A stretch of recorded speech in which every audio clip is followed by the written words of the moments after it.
Exactly 1 year ago, we were all hyped as shit for a new release involving our favourite Bandicoot. Now here we are a year later for the multi-platform release. Some of us are coming back for the new updates while others are finally embarking on the journey for the first time since the late 90s. So honestly, what better time than now to revisit the game after 365 days of reflection and see if our opinions have changed.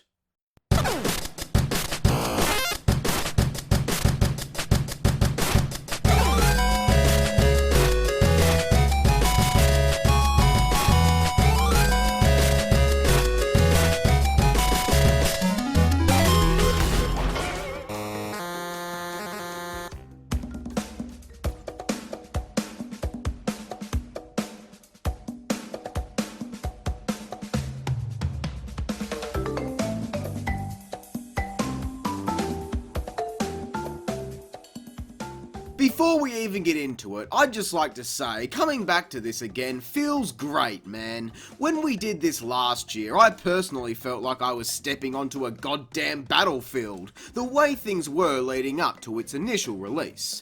But the dust has since settled, so I'm keen to give it another go.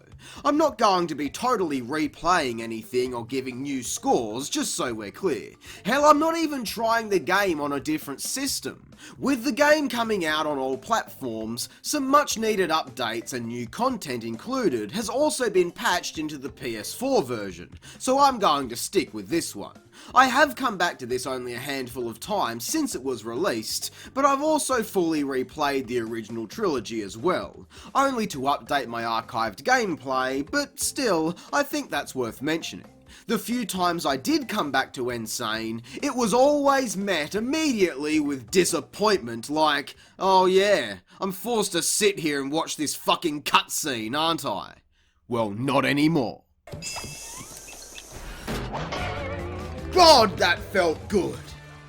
We've even got a shortcut to watch the trailer for Spyro's Reignited trilogy coming later this year, which is cool, but obviously the main reason we're coming back is because I want to try out the brand new level. But before we get to that, let's just have a quick look over the game again and see how everything holds up.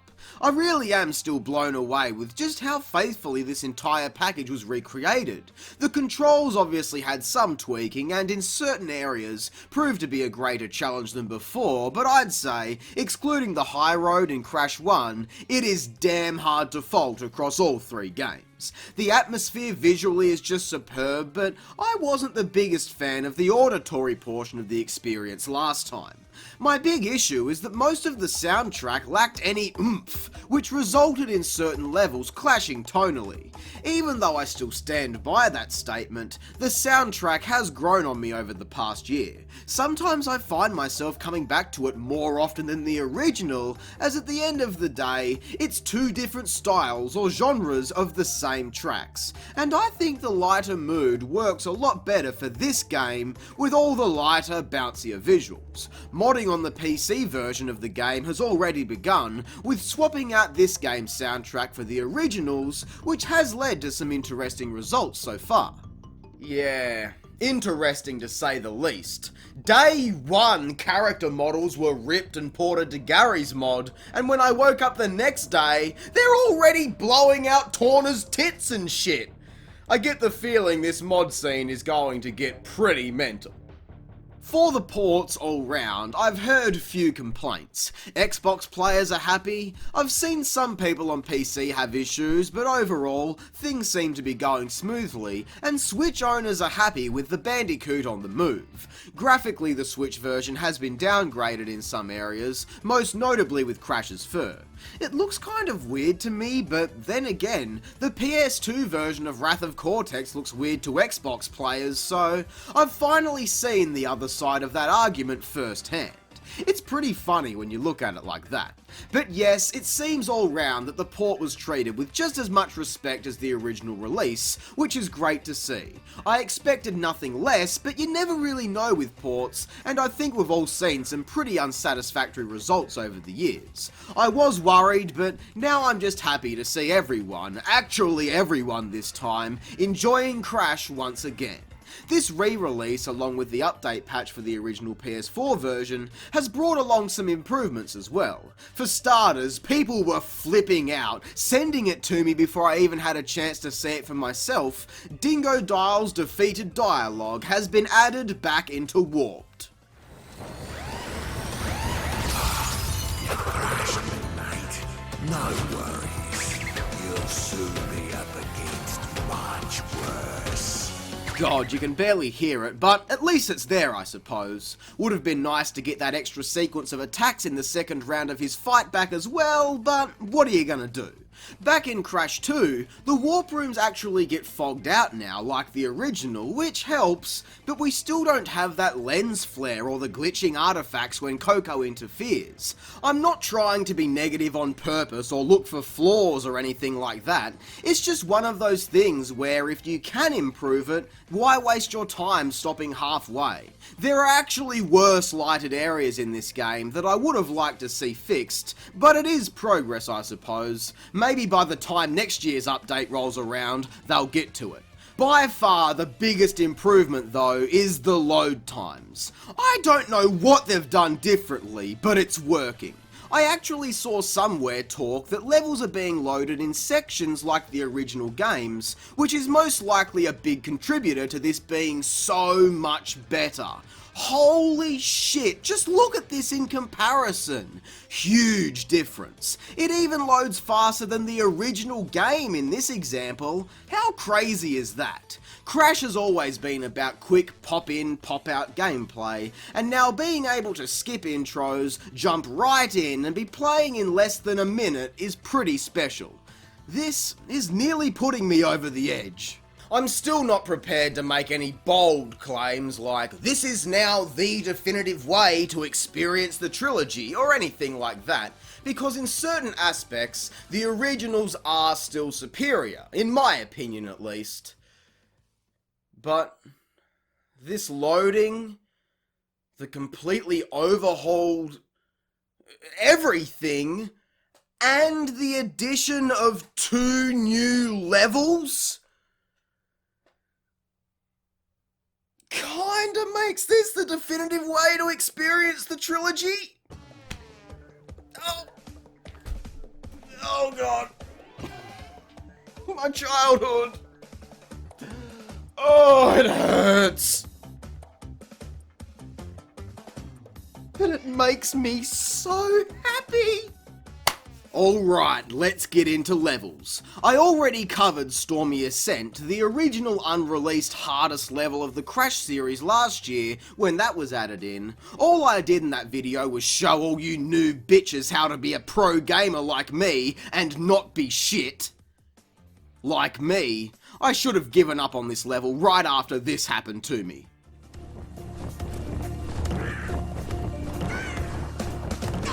Oh, you orange asshole! The thing with this level in comparison to the original unreleased version is that because Crash's jump arc and hitbox is different, the newer version, I would say, is actually slightly more impossible than the version that was never released.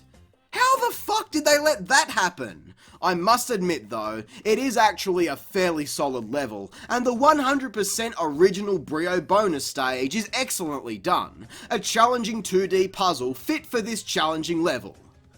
Though you can take the shaft end of that relic and shove it fair up your fucking stinker, holy shit! We also got a new level for Warped with the re-release.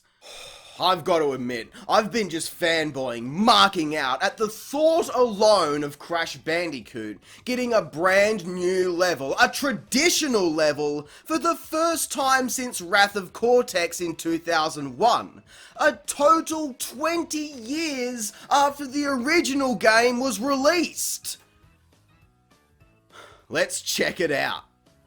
Level 31, fuck's sake, don't try to argue. It says it on the button there. Even though Warped technically has 2 level 31s now, as Hot Cocoa was always considered level 31, well this is the actual level 31.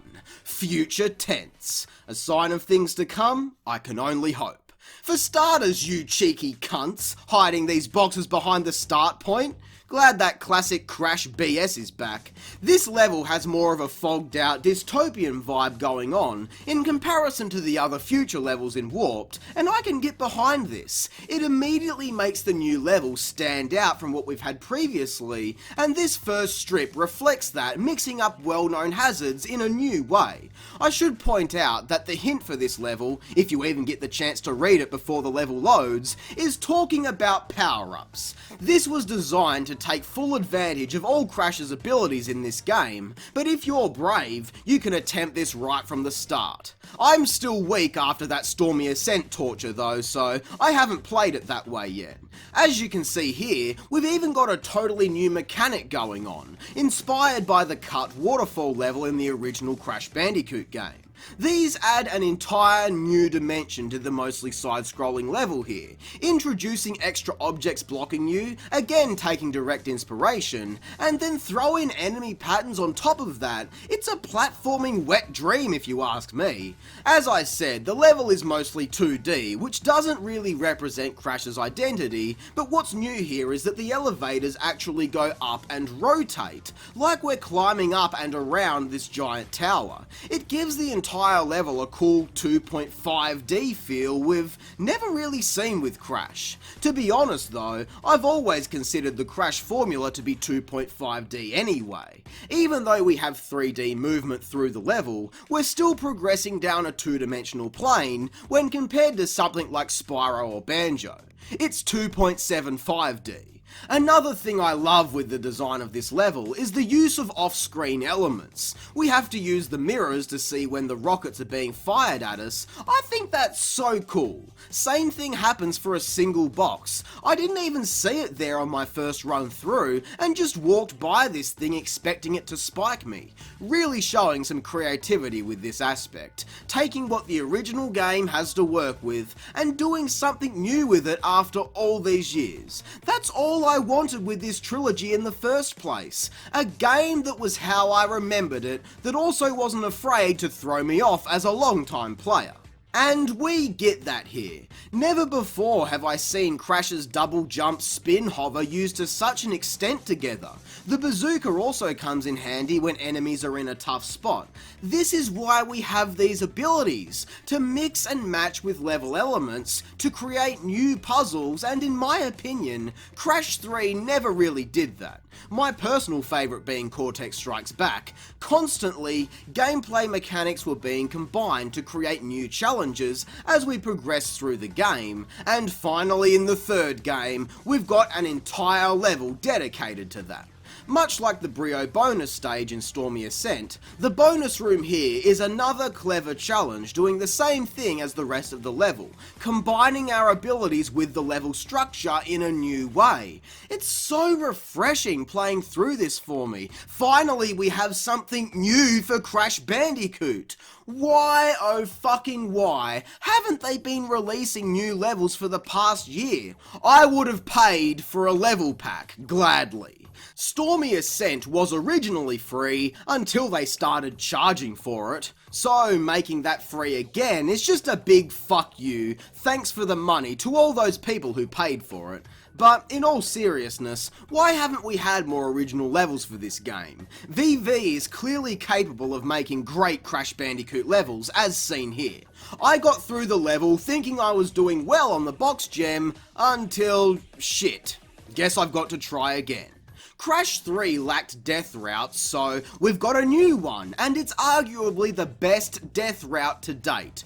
Holy shit! Look at this chaos! Good luck getting far in this without certain power-ups. It's insane what this section throws at you, and I'm glad it's in Sonic's arse mode. There are lots of these 3D jumps that were seriously underutilized across the trilogy back in the day, so it's great to see this level really just cramming everything Crash does into a nice tidy package. I know I've just been raving on about this level for the past few minutes, but I do have some complaints. It wouldn't be a Square Eye Jack episode without them. This section above the bonus round doesn't really fit. It makes you go backwards to get a few extra boxes, until 10 seconds later you hit a dead end. Attacking the enemies on the way here already broke the boxes, so it doesn't really make sense to me. There are actually a lot of dead ends in this level, which results in backtracking through mostly empty areas, but this one is by far the worst offender. Still, that doesn't take away from the pure ingenuity put into this. The crew who worked on this should be very proud of themselves. And of course, I'm not the biggest fan of relics in Crash 3, but this one flows very well, so despite some minor hang-ups, I couldn't be happier with this.